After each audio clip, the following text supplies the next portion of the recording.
My name is Robert Patterson. I'm 62 years old, and 3 weeks before my son's wedding, his fiancée cornered me in my kitchen and whispered in my ear that she could make me feel young again if I helped her access my construction company's assets. After the marriage, I smiled, told her I'd think about it, and right then I knew she had just made the biggest mistake of her life. By the time Marcus said, "I don't," Sophia had lost everything she thought she was about to gain.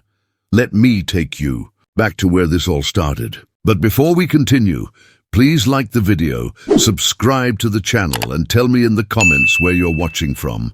I want to see how far my story is reaching. It was a humid Tuesday evening in Dallas, September 15th, when Marcus brought Sophia to my house for the first time. She walked into my living room wearing a tight white dress that left little to the imagination, her blonde hair perfectly styled, confidence radiating from every step. Marcus, my only child, looked at her like she'd hung the moon and stars. "Dad, this is Sophia Chen," he said, his voice carrying that mixture of pride and nervousness that told me this was serious. "Sophia, this is my father, Robert," she extended, her hand with a smile that didn't quite reach her eyes. "Mr. Patterson, Marcus has told me so much about you. I can see where he gets his strength from.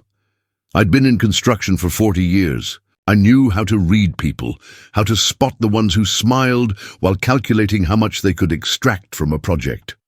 Sophia's grip was firm, her eye contact sustained just a beat too long, but Marcus was glowing, and I'd learned long ago that sometimes being a good father meant keeping your observations to yourself. "Please call me Robert," I said, gesturing toward the leather sofa my late wife Catherine had picked out 15 years ago. "Marcus tells me you work in marketing, consulting, senior account director at Meridian Strategic," she replied, settling into the corner of the couch with practiced elegance. "I specialize in corporate restructuring campaigns, helping companies rebrand after difficult transitions." The way she said it made my skin crawl, though I couldn't put my finger on why.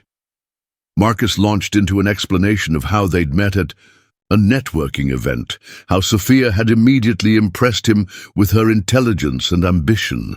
I watched her face as he spoke, noting how her attention drifted to the family photos on the mantel, the antique grandfather clock, the Persian rug Catherine had insisted we buy during our 10th anniversary trip to Istanbul. "Your home is beautiful," Sophia said when Marcus paused for breath. "It must have been wonderful raising a family here." "It was," I replied simply. "Catherine had excellent taste. Everything you see here was her choice." Something flickered across Sophia's face at the mention of my deceased wife. Not sympathy, not the usual polite condolences, something calculating. Marcus mentioned she passed away 5 years ago. That must have been incredibly difficult. I nodded, not trusting myself to elaborate. The grief was still there, manageable, now but always present. Catherine had been my partner in every sense, the one who'd helped me build Patterson Construction from a 3-man crew to a company employing over 200 people across North Texas. "Dad's been amazing through everything," Marcus said, reaching over to squeeze Sophia's hand. "He taught me that real strength isn't about never falling down, it's about how you get back up." Sophia's smile widened, and she looked directly at me. "I can tell you raised him right. Strong men who know how to take care of the people they love are so rare these days." The comment seemed innocent enough, but there was something in her tone that made me uncomfortable. Marcus, however, was completely smitten. He spent the rest of the evening describing their relationship, their shared goals, their dreams of traveling together. Sophia played the perfect supportive girlfriend, asking the right questions, laughing at his jokes, touching his arm at all the appropriate moments. When they left that night, Marcus pulled me aside on the front porch. "What do you think? Dad, isn't she incredible?" I looked at my son. This bright young man who'd followed in my footsteps by becoming an engineer, who'd inherited his mother's compassionate heart and my stubborn determination. At 28, he was successful, kind, and desperately ready to start a family of his own. She certainly made an impression, I said carefully. I know it's fast, but I'm thinking about proposing. I've already looked at rings. His eyes were shining with the kind of hope that made my chest tight. I want what you and Mom had. That night, lying in the bed I'd shared with Catherine for 32 years, I stared at the ceiling and tried to shake the feeling that something was wrong. Sophia had said all the right things, displayed all the appropriate emotions, but there was a hollowness underneath it all that reminded me of the subcontractors who smiled while padding their estimates.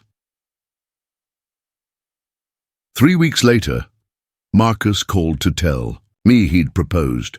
Sophia had said yes. The wedding was set for November 20th, just 2 months away. I congratulated him, heard the pure joy in his voice, and made the decision to give Sophia the benefit of the doubt. Maybe my instincts were wrong. Maybe I was just being an overprotective father who couldn't bear the thought of anyone taking Catherine's place in my son's heart. That decision lasted exactly 6 weeks. Marcus had been traveling to Austin for a major bridge inspection project, a 3-day job that had been delayed due to weather. He'd asked me to check on Sophia, make sure she was settling in okay after moving into his apartment in uptown Dallas. It was a Thursday evening, October 28th, when I knocked on the door of their 15th floor unit.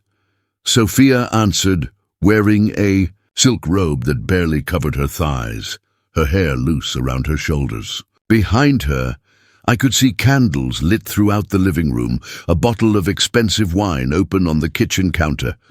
"Robert," she said, her voice carrying a breathless quality that immediately put me on guard. "I wasn't expecting you." "Marcus asked me to check on you," I said, staying firmly planted in the hallway. "Make sure you had everything you needed while he's in Austin." She stepped closer, close enough that I could smell her perfume, something exotic and expensive that seemed designed to overwhelm the senses. "How thoughtful. Would you like to come in?" "I was just having some wine." "That's not necessary. I just wanted to make sure you were safe." "I'm perfectly safe," she said, her hand moving to rest on my arm. "But I am lonely. It's so quiet here without Marcus." I looked down at her hand, then back up to her face. The mask had slipped slightly, revealing something predatory underneath. "I should go. Tell Marcus I stopped by." "Wait," she said, her grip tightening on my arm.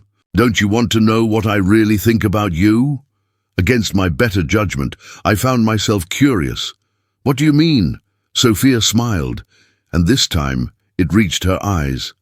"I mean, you're exactly the kind of man I've always been attracted to. Successful, experienced, sophisticated. Marcus is sweet, but he's still so young, so naive about the world." I felt my blood run cold. "Sophia, you're engaged to my son." "I'm engaged to security," she corrected, her fingers now tracing patterns on my forearm. "But that doesn't mean we can't have our own arrangement. Think about it, Robert. You're lonely. I can see it in your eyes. And I could make you feel young. Again, make you remember what it's like to be with a woman who knows what she wants." The proposition hung in the air between us like a toxic cloud. I looked at this woman my son wanted to marry, this person he'd trusted with his heart and his future, and realized that every instinct I'd had about her had been correct. "What kind of arrangement did you have in mind?" I asked quietly. Her smile turned triumphant. "The kind where we both get what we need. You get companionship, excitement, someone who appreciates what you've built. And I get a real partner, someone who understands business, who could help me access some of the opportunities your construction company could provide." There it was, the real motivation behind her interest in our family. Not love for Marcus, but access to Patterson Constructions, contracts, connections, and assets. That's an interesting proposition, I said, keeping my voice neutral. I knew you'd understand, she breathed, moving even closer. Men like you always do. Marcus will never have your sophistication, your understanding of how the world really works. I stepped back, putting distance between us. I need to think about this. Of course, she said, apparently interpreting my retreat as consideration rather than revulsion. But don't think too long. The wedding is only 3 weeks away, and after that, well, things will be more complicated.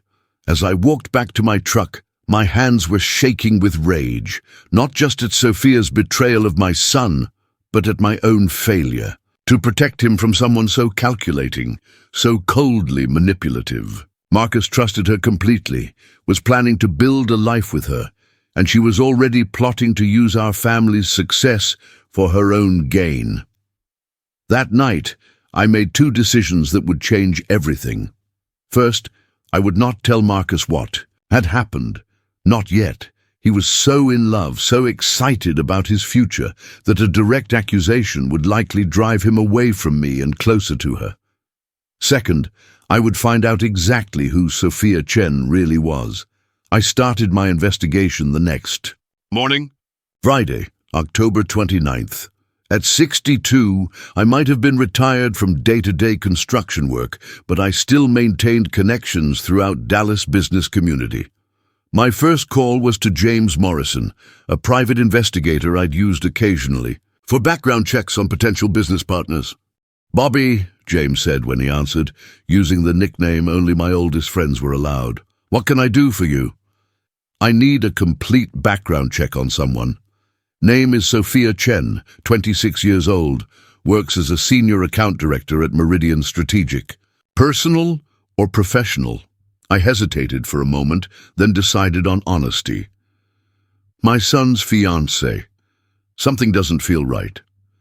James was quiet for a moment. He'd known me for 15 years, had helped me verify the credentials of numerous subcontractors and potential partners. He understood that when I had a gut feeling about someone, it was usually worth investigating. "Give me 3 days, he said. "I'll dig deep." While I waited for James's report, I did some investigating of my own.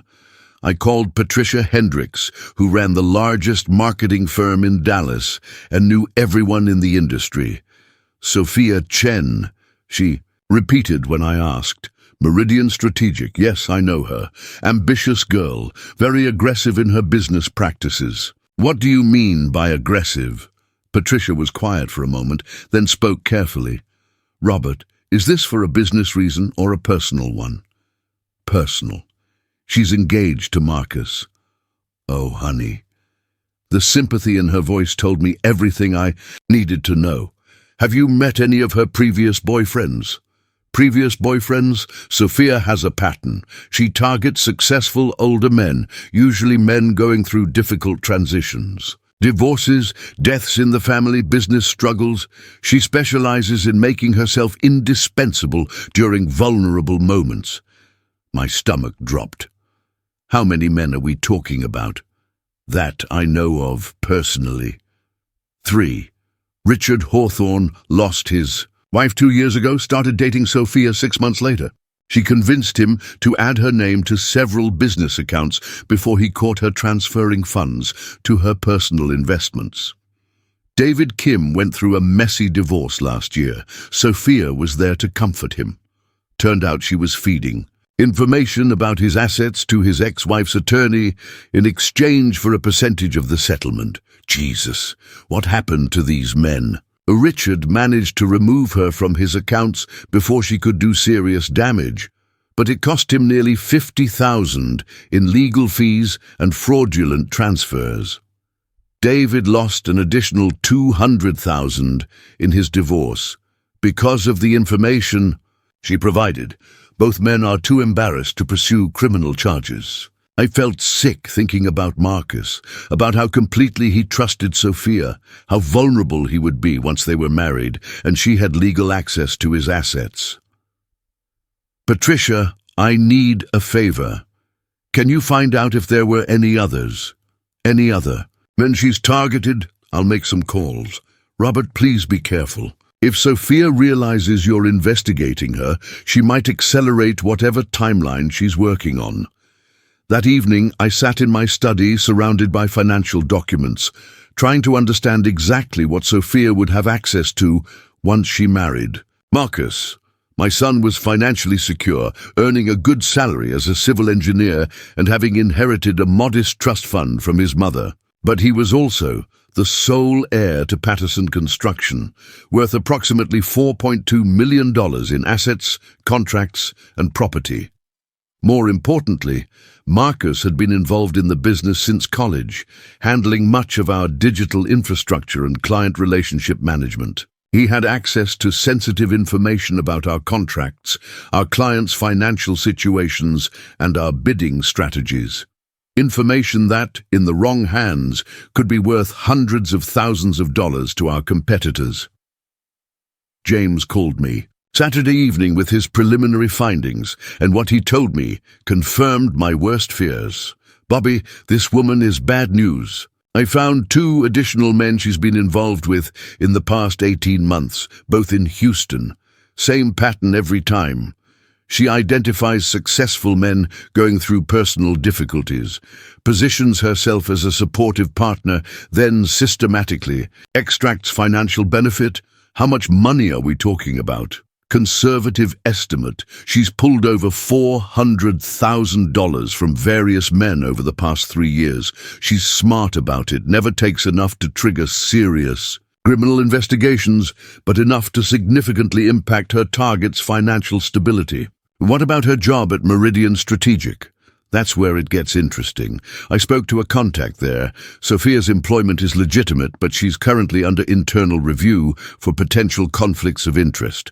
Apparently, she's been using client information to target potential marks.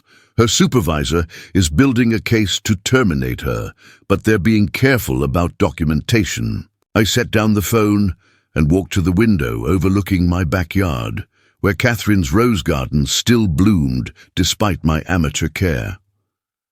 My wife had always been the one who could see through people's facades, who could spot a fake smile or a calculated gesture from across a room. If she were here, she would have seen through Sophia immediately, but Catherine wasn't here, and it was up to me to protect our son from making the biggest mistake of his life. Sunday morning, I attended service at First Presbyterian, the church, where Catherine and I had been married 34 years ago. Pastor Williams approached me after the service, his weathered face creased with concern. "Robert, how are you holding up? Marcus mentioned the wedding is coming up soon." 3 weeks. I confirmed. "That's wonderful. It's good to see him so happy.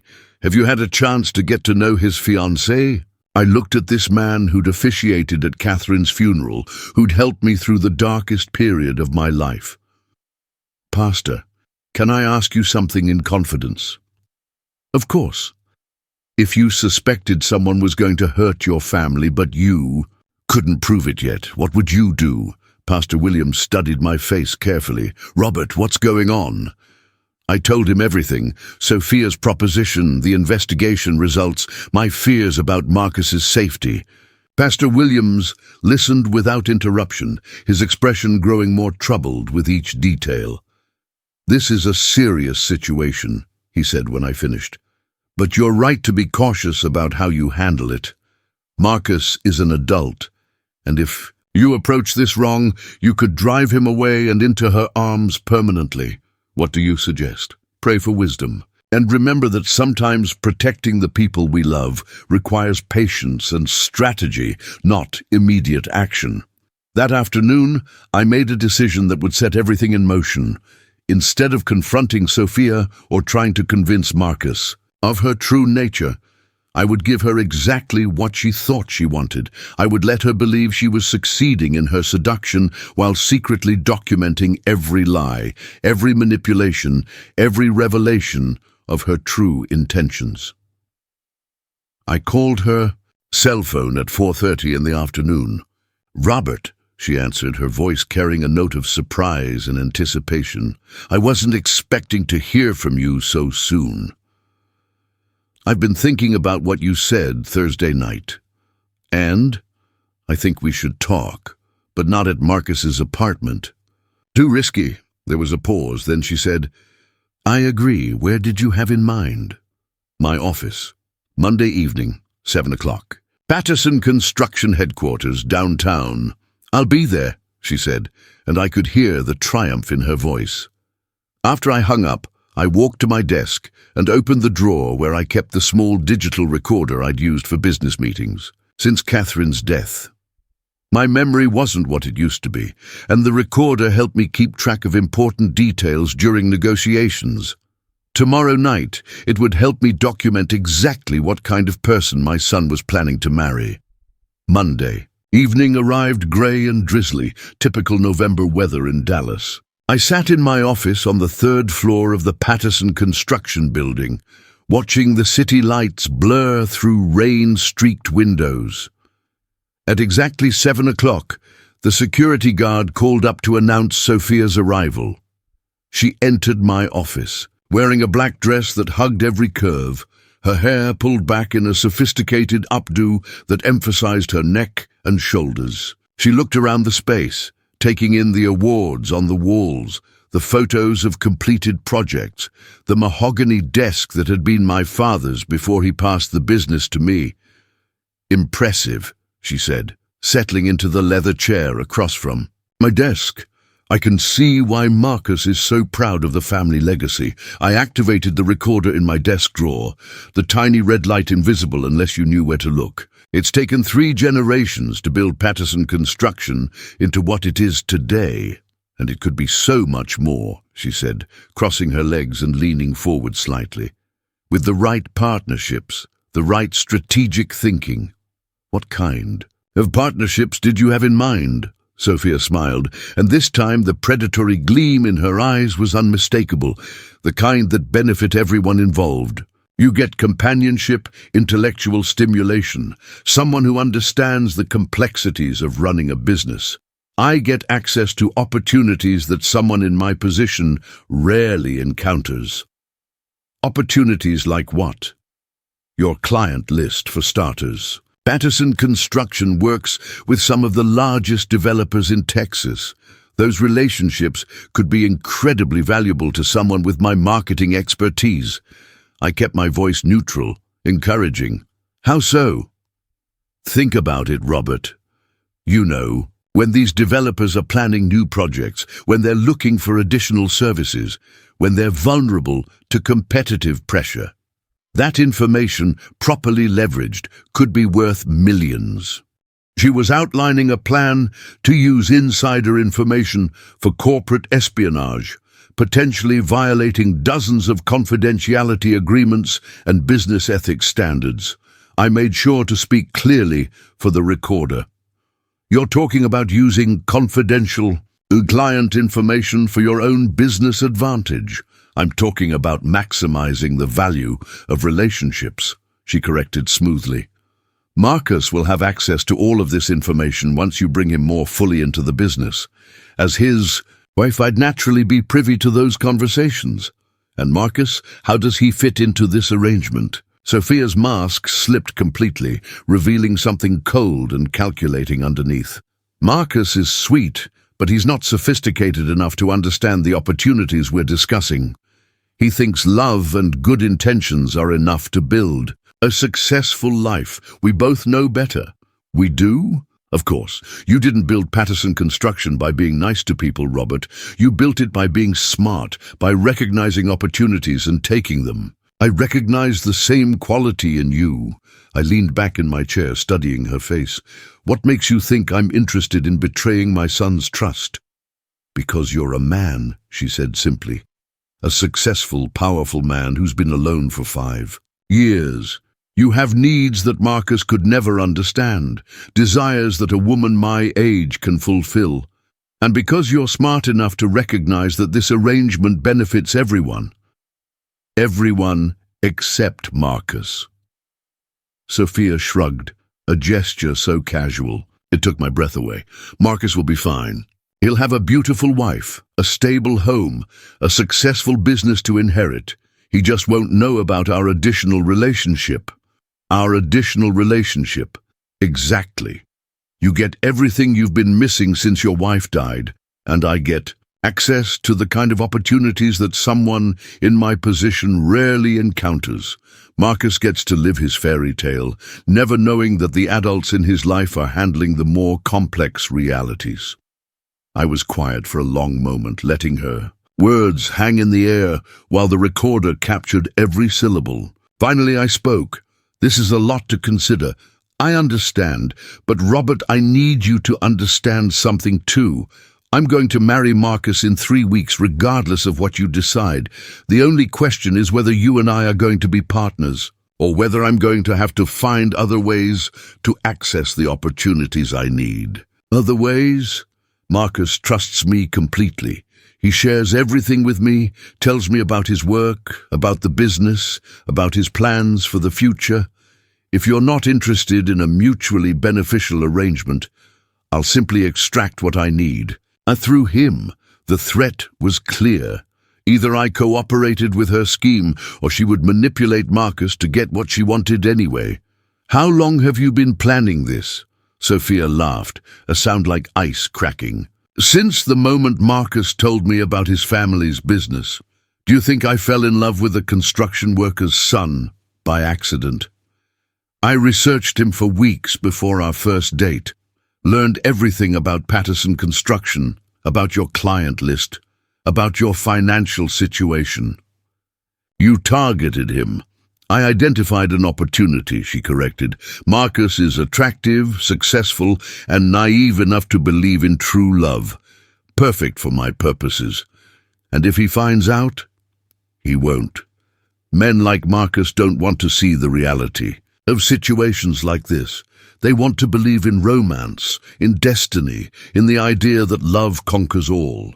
As long as I give him what he needs emotionally, he'll never question my motives. I stood up, walking to the window to give myself time to process what I'd just heard.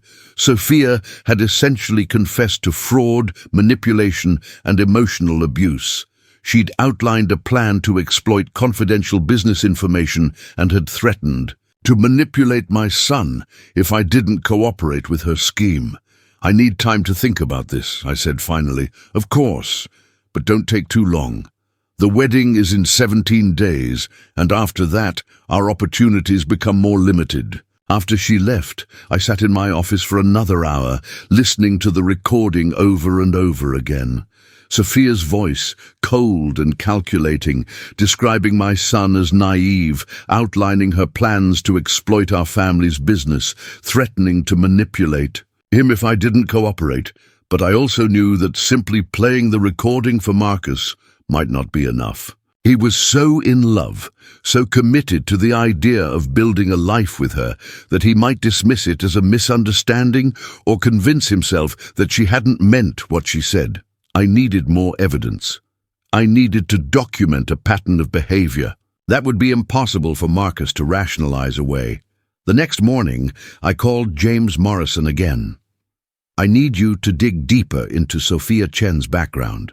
Specifically, I need to know if she's ever been involved in any criminal investigations or civil lawsuits. How deep do you want me to go? All the way. Money is no object. Give me a week. While James worked on the deeper investigation, I focused on Sophia's current employment situation. I called Patricia Hendricks again and asked her to set up a lunch meeting with Linda Carson, the CEO of Meridian Strategic. Robert, Linda said when we met at the Dallas Country Club the following Thursday, Patricia mentioned you had some questions about one of my employees, Sophia Chen. I understand she's under internal review. Linda's expression grew careful. I can't discuss personnel matters in detail, but I can tell you that we take conflicts of interest very seriously at Meridian. What kind of conflicts of interest? The kind where an employee uses client information for personal gain. The kind where someone leverages their position to access confidential business data for purposes outside their job description. How serious are we talking? Termination serious, possibly criminal charges serious, depending on what our investigation uncovers. I felt a surge of hope. If Sophia lost her job before the wedding, Marcus might finally see her true nature. When will your investigation be complete? We're meeting with HR and legal tomorrow to review the findings. If what we suspect is true, Sophia will be terminated immediately. That evening, I received a call from James Morrison. Bobby, I found something you need to know about. Sophia Chen was involved in a civil lawsuit in Houston 18 months ago. A businessman named Thomas Fletcher accused her of fraud and manipulation, claiming she cost him nearly $100,000 through deliberate financial deception. What happened to the case? Fletcher dropped it. Apparently, Sophia's lawyer convinced him that pursuing the case would result in more publicity than he wanted. Fletcher was married, had been having an affair with Sophia, and didn't want his wife to find out. Jesus! So she's done this before, multiple times. I found 3 other similar situations in Houston and Austin.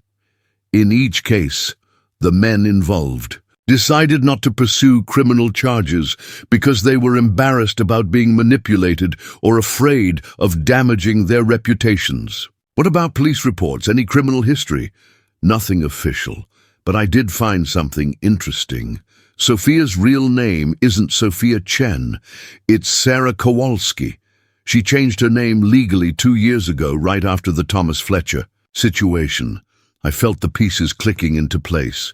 Sophia had reinvented herself completely, creating a new identity to escape the consequences of her previous manipulations. She'd moved to Dallas specifically to find new targets, and my son had walked right into her trap. James, I need one more favor. Can you find out if Sophia or Sarah has any current relationships besides Marcus? Already working on it. Give me another day. Friday afternoon, Linda Carson called me personally. Robert, I wanted you to know that we terminated Sophia Chen's employment this morning.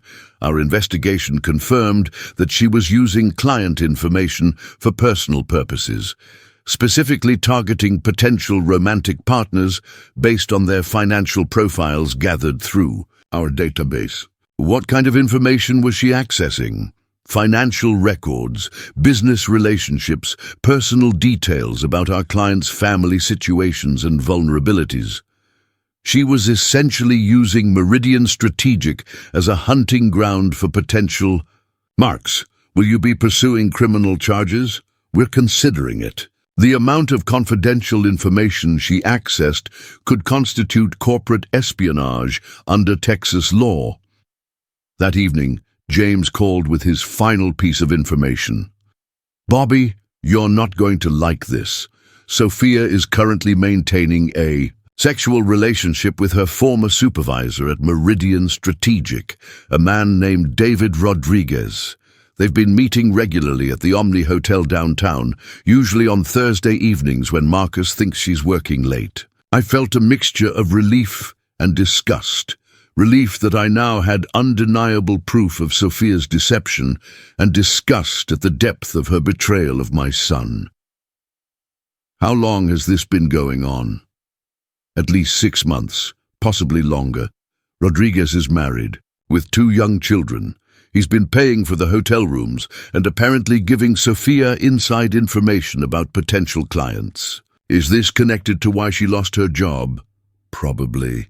The company's investigation likely uncovered their relationship, along with the information theft. Saturday morning, Marcus called me, his voice tense and confused. Dad, something strange happened. Sophia lost her job yesterday. She says it was downsizing, but she seems really upset about it. That's unfortunate, I said carefully. How is she handling it? She's been crying a lot, talking about how unfair life is. She also mentioned that she might need to borrow some money to cover her expenses until she finds another job. I felt my jaw tighten.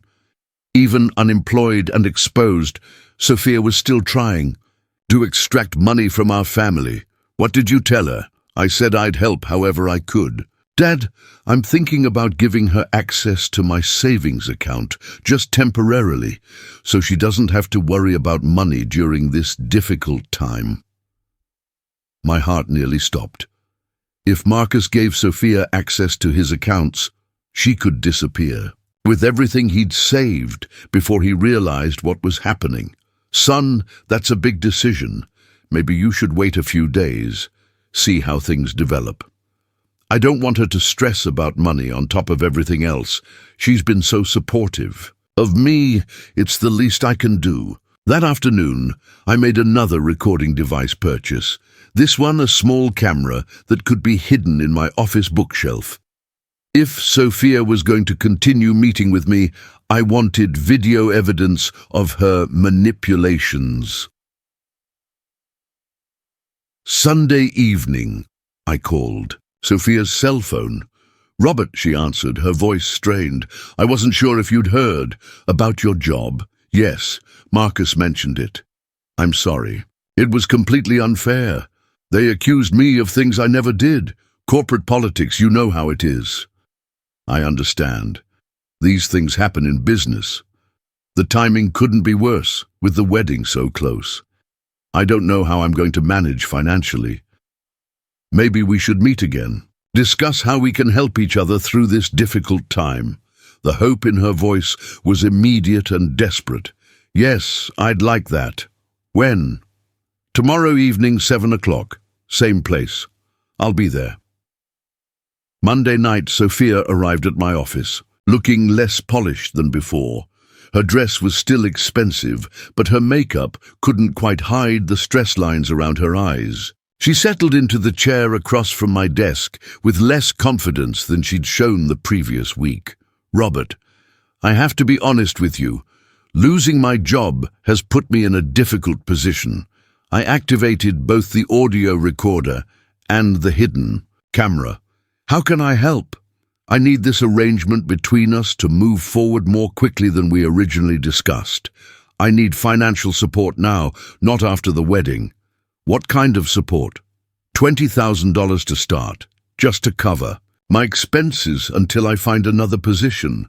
$20,000 is a significant amount. It's an investment in our relationship. And frankly, it's a fraction of what I could provide in return." "What do you mean?" Sophia leaned forward, her desperation making her more direct than before. "I still have copies of all the client files I accessed at Meridian. Financial records, personal information, business relationships. That information is worth hundreds of thousands to the right competitors." She was now offering to sell stolen corporate data, adding industrial espionage to her list of crimes. "You're talking about stolen information. I'm talking about valuable intelligence. The companies that fired me won't hesitate to destroy my reputation to protect themselves. Why shouldn't I protect my own interests? What about Marcus? How does this affect him? Marcus doesn't need to know about any of this. As far as he's concerned, you're helping me through a difficult time out of family loyalty. Our other arrangements remain private. And if he finds out," Sophia's expression hardened, "he won't. But Robert, I need you to understand something. I'm going to survive this situation one way or another. The only question is whether you're going to be part of the solution or part of the problem." "That sounds like a threat." "It's a reality. If you won't help me, I'll get what I need from Marcus directly. He's already offered to give me access to his savings account. With full access to his finances, I can take what I need and disappear before anyone realizes what happened." I kept my voice level. "You'd steal from him?" "I'd take what I'm owed. Do you think I've spent the past 8 months listening to him talk about bridge specifications and construction schedules for free? Do you think I've endured his family dinners and his boring friends out of love? What do you think you're owed? Compensation for services rendered. I've been a perfect girlfriend, a supportive partner, a beautiful accessory for his professional events. That kind of performance has value." I was quiet for a long moment, letting her words sink in. Finally, I asked, "What happens after the wedding?" "After the wedding, I have legal access to everything: his inheritance, his share of Patterson Construction, his future earnings. I won't need to ask permission or justify my decisions. And, Marcus, Sophia shrugged with the same casual indifference she'd shown before. Marcus will have what he wants: a wife, a house, the appearance of a successful marriage. He'll never know that his perfect life is subsidizing my real goals. Which are they? Financial independence, security, the ability to live the life I deserve instead of the one I was born into. I stood up and walked to the window, my mind racing. Sophia had just confessed to planning to defraud my son, steal from our family business, and maintain our marriage as a cover for her criminal activities. This is a lot to process, I said finally. I understand. But Robert, I need an answer soon. If you can't provide the support I need, I'll have to accelerate my timeline with Marcus. What do you mean? I mean, I'll convince him to elope. A small ceremony, just family, maybe this weekend. Once we're married, I'll have legal access to his assets and won't need your cooperation. The threat was clear. Either I gave her money now, or she would manipulate Marcus into an immediate marriage that would give her legal access to everything he owned. After she left, I sat in my office reviewing the recordings.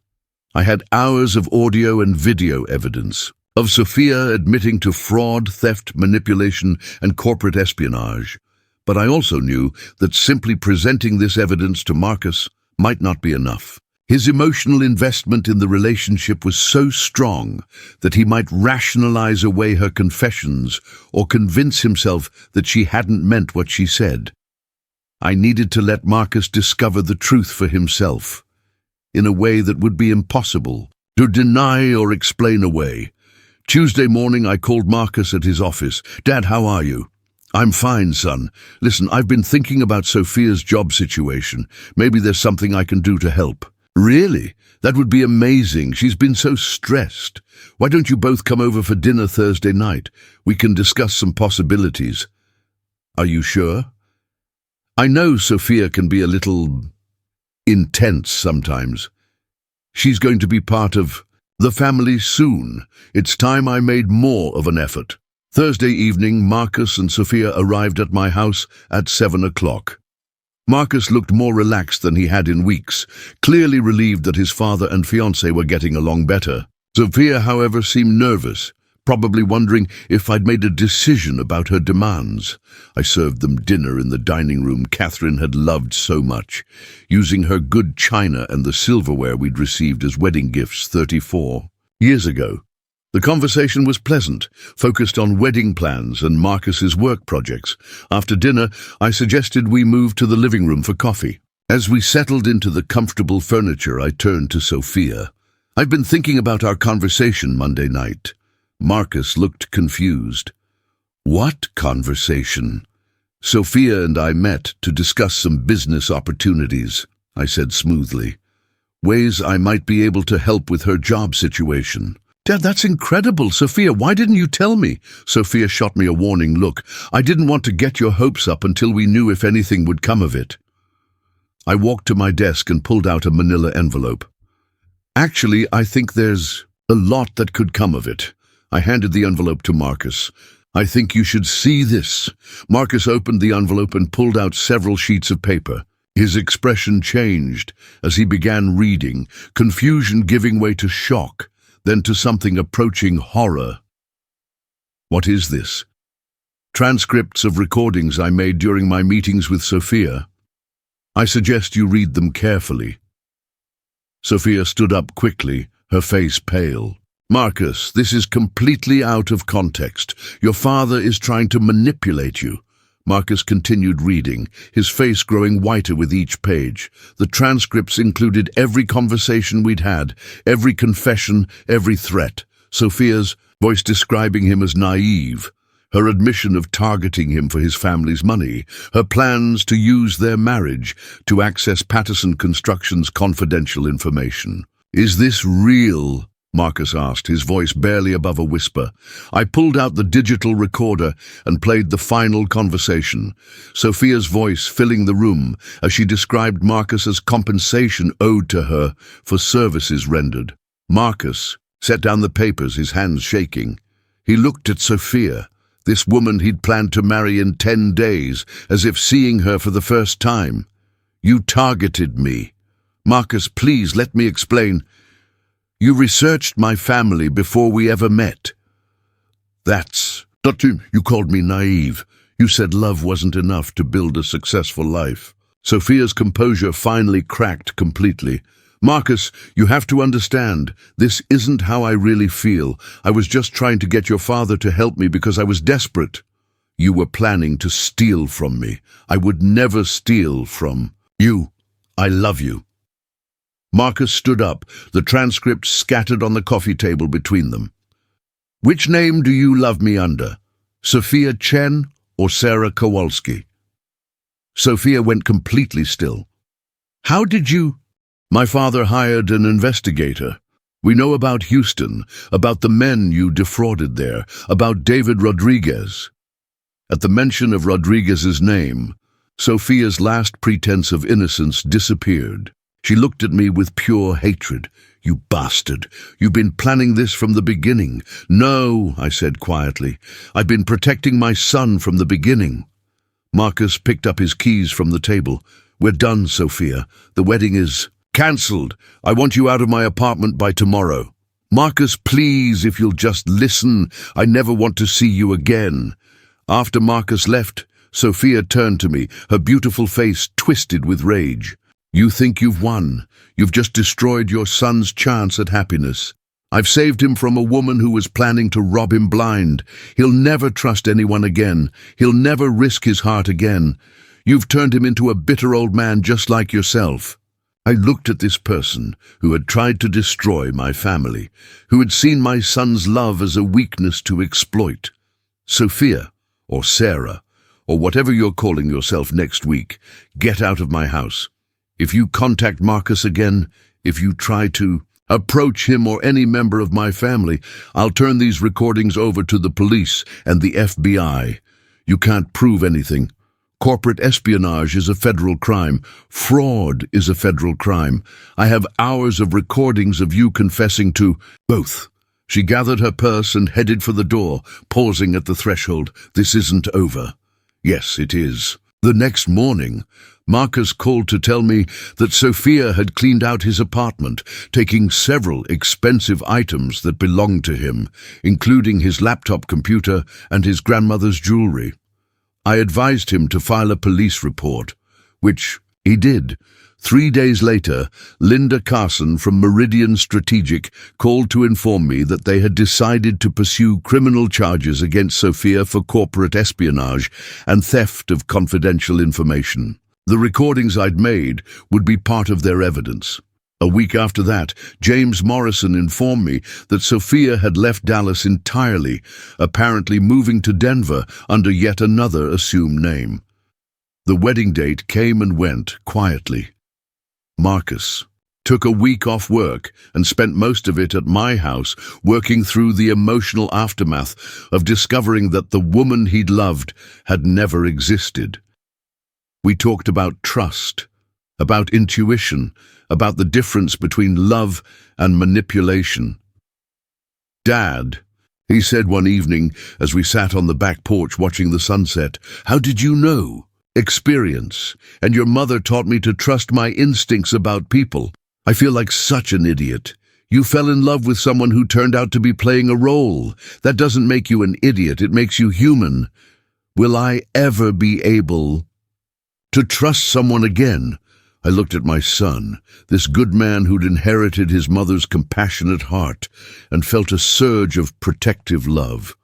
You'll learn to trust your instincts. You'll learn to recognize the difference between someone who loves you for who you are and someone who loves you for what you can provide. 6 months later, Marcus started dating Jennifer Walsh, a teacher he met through friends at church. She was kind, genuine, and completely unimpressed by his family's money. When I met her for the first time, I saw something in her eyes that I'd never seen in Sophia's. The ability to see my son clearly and love him anyway. Marcus proposed to Jennifer on the anniversary of the day he was supposed to marry Sophia.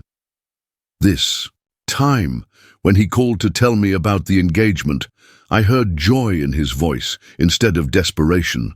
The investigation into Sophia's activities eventually uncovered a network of fraud spanning 3 states and involving over a dozen victims. She was arrested in Denver 6 months after leaving Dallas and ultimately sentenced to 5 years in federal prison for corporate espionage and fraud. I keep the recordings in my safe, not as trophies, but as reminders. Reminders that protecting the people you love sometimes requires difficult decisions. Reminders that trust, once broken, leaves scars that take time to heal. And reminders that sometimes the greatest act of love is refusing to let someone destroy themselves, even when they can't see the danger clearly. Marcus and Jennifer were married in the same church where Catherine and I exchanged vows 35 years ago. As I walked my son down the aisle, I thought about the difference between the woman he was marrying and the one he'd almost married. Jennifer looked at Marcus like he was her whole world. Sophia had looked at him like he was a stepping stone to something better. Love, real love, doesn't calculate its return on investment. It doesn't research its target or plan its exit strategy. It simply sees someone clearly and chooses to stay. Anyway, that's the lesson Sophia never learned, and the one that almost cost my son everything. But in the end, truth has a way of revealing itself, and love has a way of finding the people brave enough to recognize it. As for me, I learned that sometimes being a good father means being willing to be seen as the villain, at least temporarily. It means trusting that your children will eventually understand that every decision you made was motivated by love, even the ones that caused them pain in the moment. Sophia tried to seduce me before my son's wedding, thinking she could manipulate an old man's loneliness. Instead, she gave me the evidence I needed to save my family from her carefully constructed lies. The lesson I gave her was simple. Predators aren't the only ones who know how to set traps. Did you enjoy my story? And from which city are you listening? Let's meet in the comments. If you like the story, you can support me by sending a super thank you so I can keep bringing more stories like this. Thank you very much for your kind support. I eagerly await your comments about the story. On the screen, you can see a new life story that I highly recommend. There's much more on my channel. Don't forget to subscribe. Until the next life story, with love and respect.